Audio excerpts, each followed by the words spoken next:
Hey guys, welcome back to my channel. I'm so excited to be back and filming YouTube videos for you. It's been forever since I've actually filmed a video. A lot of my end of the year videos were pre-filmed because we were out of town for Christmas and the holiday season, and we had so much fun, but I'm so excited to be back home, back in like my routine and have a good schedule. That week between Christmas and New Year's is always like very disorienting. I never know what day it is, what I have going on, and because we were out of town, our schedule was so different every day, and I just thrive being on like a regular schedule, having a daily routine. So I'm excited to get back to it. If there's anything you want to see on my channel in 2020, let me know. I'm kind of making a list of my videos for the next few months. But I thought for today's video, I would film a tag video that I've seen floating around on YouTube called the beauty consumer tag. So I thought this was a really interesting concept. It was created by 90s Love Child. So I'll link the original video in the description box below, which I did enjoy. But I actually saw Jessica Braun film this video and she tagged me, which totally made my day. So thank you so much to Jess for tagging me. I'll link her channel and her video in the description box below because I felt like her answers were very relatable.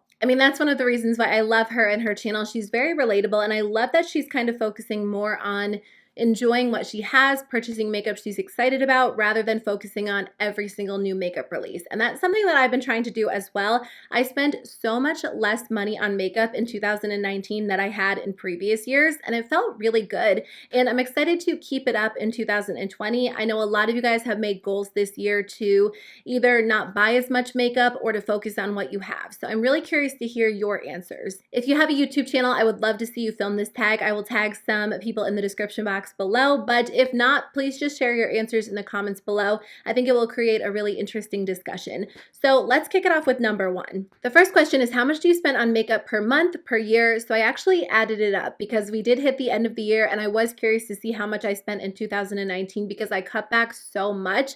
I think last year I probably spent anywhere between like $4,000 and $5,000, which is so crazy, but I was buying a lot of makeup for my YouTube channel, and honestly, my spending was just out of hand. I definitely admitted that multiple times, but this year I spent $453.71 at Ulta, and then I did spend $1,000 at Sephora. I hit VIB Rouge right at the end of the year. I was kind of surprised because I would have assumed that I spent more at Ulta than Sephora. I prefer to shop at Ulta whenever possible, but I think when I do shop at Sephora, my purchases are a little bit bigger and they do have a lot of the skincare and hair care brands that I use, and those brands aren't always sold at Ulta. So I think that's why I did spend a little bit more. The only other purchases that I probably would have made would be ColourPop, maybe a couple of drugstore purchases. I don't really shop in store very often at the actual drugstore, so I'll add on like another $200 maybe, which brings my total to $1,653.71. So let me divide that by 12.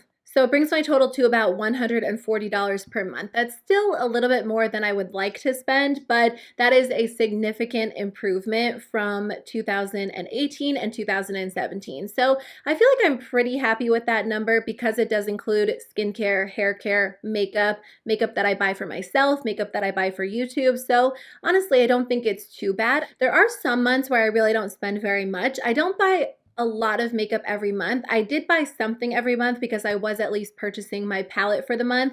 But other than that, I feel like the first 3 to 6 months of the year are where I spend a lot less. So like I said, I spent about $1,600 last year and I would love to bring it down to under $1,000. I do have a beauty channel on YouTube, so there are some expenses involved in that, including buying makeup for review purposes. You don't have to review makeup to have a beauty channel, but I do focus a lot on which products are my favorite, my recommendations. So of course I do spend money. I do get products sent to me in the mail as PR, which does cut down on that cost.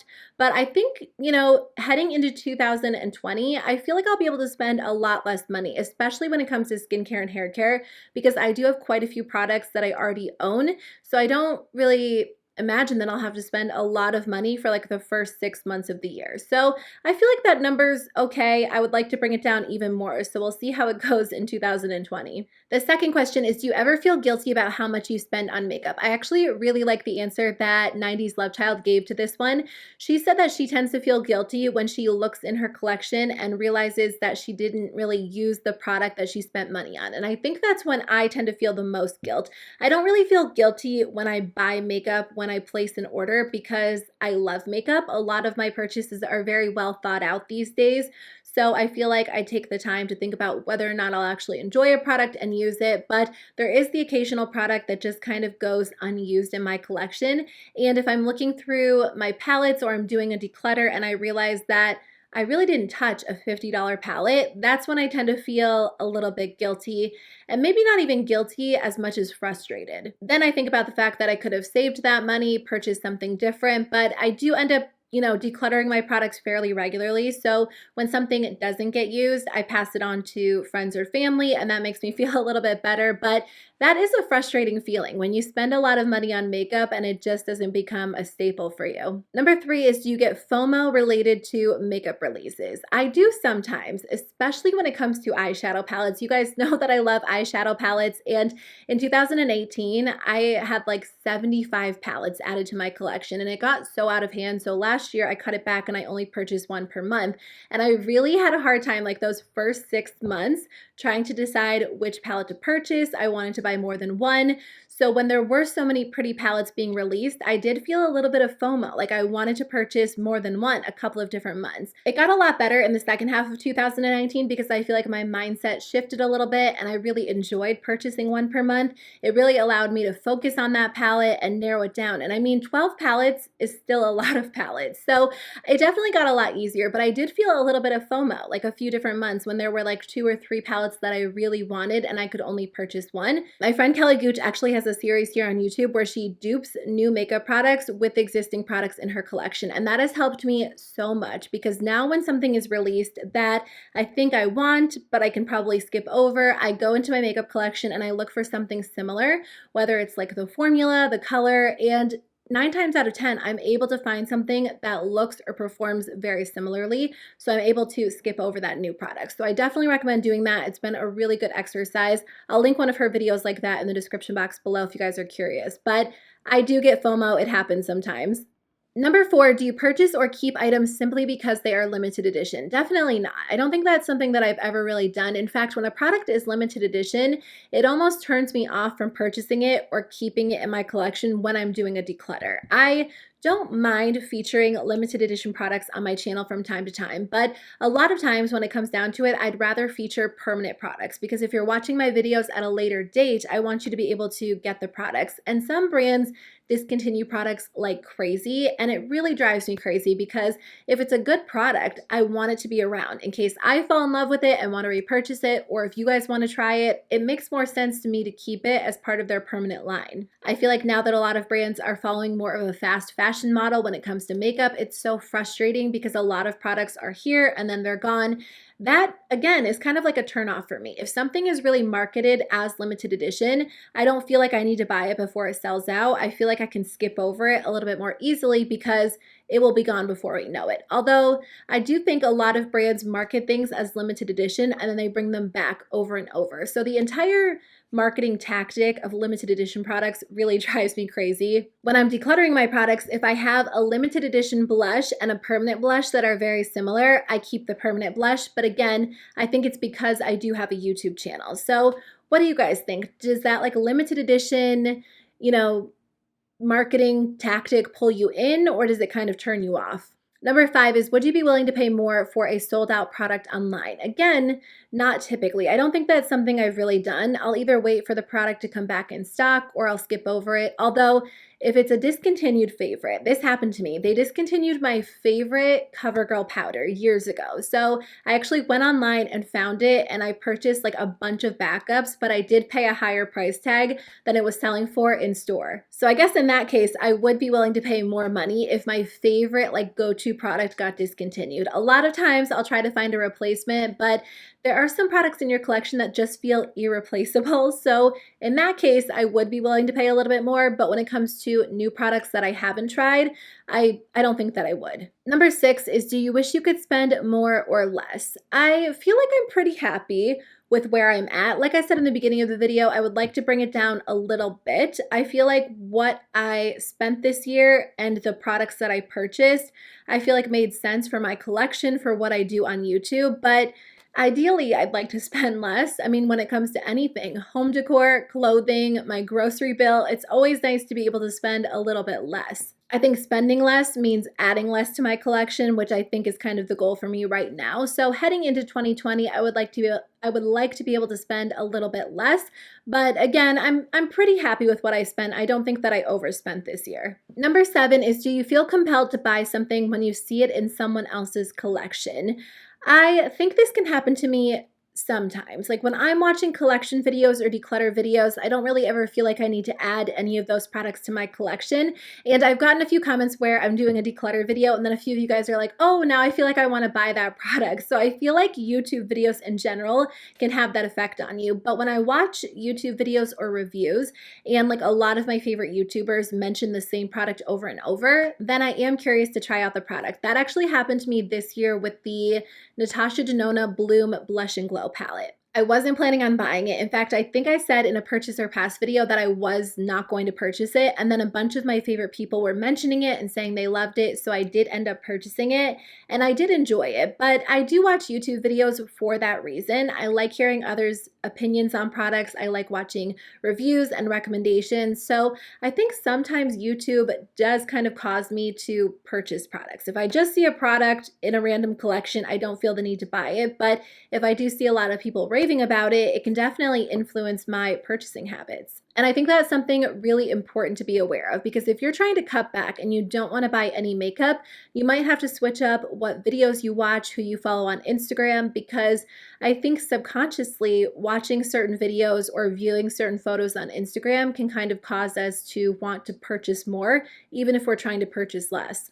Number 8 is, do you buy more during the holidays? I definitely do. I don't think that I buy too much makeup, skincare, and hair care during the first 3 months of the year. But once, spring and summer roll around, I kind of want to try some new products. And then once the holidays hit, I'm definitely curious to try out some of the holiday sets and take advantage of maybe like some of the Black Friday deals. I didn't buy too many holiday sets this year, but I purposefully did not buy a lot of lip gloss this year because I knew that I would want to purchase some sort of lip gloss set once the holiday sets were released, and I did get my hands on the Fenty set. So I was really excited about that. And then I did save a little bit of money on like my favorite shampoo and conditioner, but I think in general, I do buy more during the holidays. I don't go crazy with holiday gift sets, but I do buy a couple for sure. Number 9, have you ever hidden a makeup purchase from family or friends? To be honest, like I was trying to think if there was a time where I did hide a makeup purchase, and I don't know that there was. The only time that I can think is that maybe like back when I first started my YouTube channel, my husband and I had just gotten married. We were young. We were working like our first jobs. We didn't have a ton of money, but I do remember buying like some products from Sephora because I was brand new to makeup. I was so excited. So I feel like maybe there was a time or two where I purchased something, and it's not that I hid it from him, but I might have like conveniently left it out of conversation or something, but it's not an issue. I actually do the budget for my husband and I because I'm a little bit better with like numbers and money, and he does all kinds of other great things. But now I'm always like very hyper aware of how much money we have, how much I can spend on makeup, or how much I want to spend on makeup. So I don't ever feel the need to hide anything. And I mean, I film YouTube videos, so I'm never really embarrassed about buying makeup. Number 10, do you have more than 10 products in your collection that you have not used in over a month? Definitely. I feel like I'm pretty good at rotating the majority of my products, and I feel like you would be surprised at how small like my foundation collection is, my powder collection. It's not small, but for somebody who films YouTube videos, I do feel like it's on the smaller side.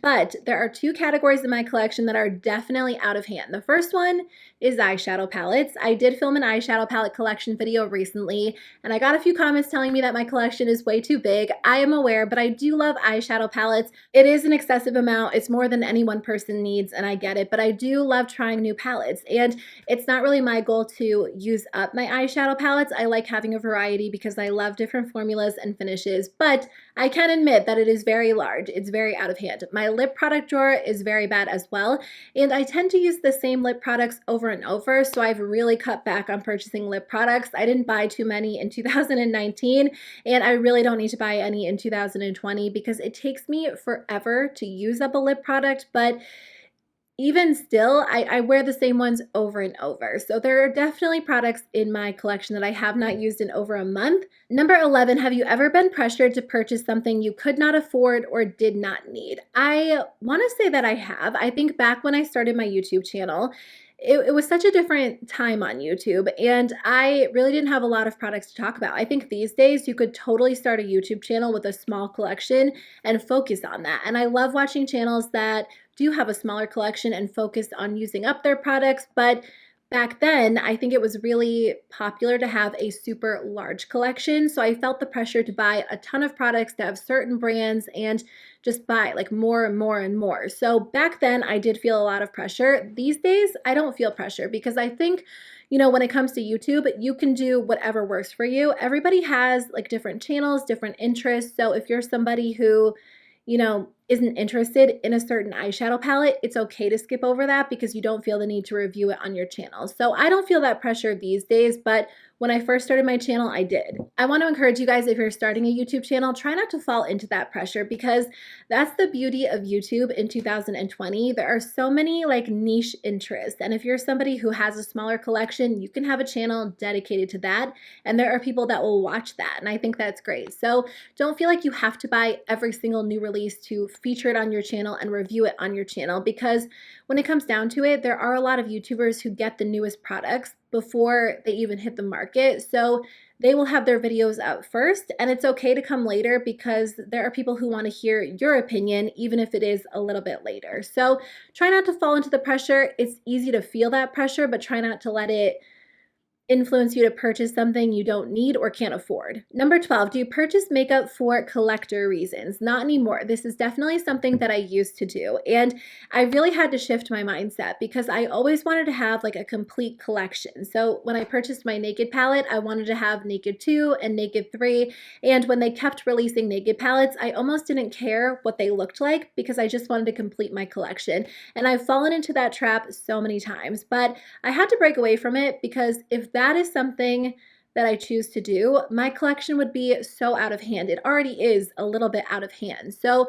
I've been able to change my mindset, but I did even struggle with that last year in a way because when ColourPop was releasing all of their monochromatic palettes, I wanted all of them. It didn't even matter if it was a color that I wasn't going to wear, although there aren't too many colors that I wouldn't try, but even if it wasn't my favorite color, I just felt like I wanted to have it because I loved their monochromatic palettes and it was fun to complete my collection. So I do feel like I struggle with that on occasion, but not nearly as badly as I used to. And I've been able to really talk myself out of it and tell myself that I don't need to have a complete collection of like a certain blush, a certain highlighter, a certain palette collection. The last question is, in your makeup journey, have you become less consumeristic or more consumeristic? I think 2019 was a big change for me, and I definitely became a lot less consumeristic, and I even feel it now. Like, it's January 7th and I haven't purchased any makeup this year, and I realize we're only 1 week into 2020, but that's kind of a big change for me. I haven't even gone onto Sephora's website or Ulta's website, and I haven't felt the need to look at new makeup because I'm just not interested in adding a ton of makeup to my collection, and it feels really good. Now, to be fair, I do have a lot of makeup, so if you have a smaller collection, it might still be a little bit more difficult for you, but I feel like I've just been able to enjoy and use and love what I already have, and I will buy new makeup. I love trying new makeup, and because I film YouTube videos, I do think that plays a role in it, and I do like to feature new products on my channel, share recommendations with you guys, but overall, I think that I've become a lot less consumeristic, and I think 2019 just taught me a lot of different lessons. Choosing to purchase one palette per month made a big impact for me. So if you're somebody who buys a ton of eyeshadow palettes like I did, try limiting yourself to either one palette per month or a certain budget each month or for the entire year, and it will really make a difference. It's a little bit difficult at first, but it shows you that you can easily live without purchasing multiple palettes. If it's lip products for you, say that you're going to purchase one lip product per month, or set a goal that's reasonable for you and your budget. I think, it's easy to get sucked into the hype of makeup. Makeup is so beautiful. It's so much fun to use, and there's nothing wrong with enjoying new makeup, but makeup does expire, and I think that's something important to remember. It won't last forever. So it does feel good to use products that we already have and use them up fully because we spent our money on them. And if we don't, then it's almost like the money goes to waste a little bit. So I definitely think that my mindset has shifted a lot in 2019, and it feels really good. And I'm happy with the way that my collection is headed. Like I said, I do like buying new makeup, but I think that I've stopped buying in excess and really toned it down a lot. So I do think I've become a lot less consumeristic. There was a time where I was really minimal with my makeup purchasing, like back in college, and then I got a lot more consumeristic, and now I feel like I'm kind of headed on a downward slope again. So I am happy with that. But anyways, I hope you guys enjoyed today's video. I would love to hear your answers to these questions. I think they're really interesting, really thought-provoking. So let me know in the comment section below. But what else do I want to say? I think that's it. I'll see you guys very soon with a new video. Bye.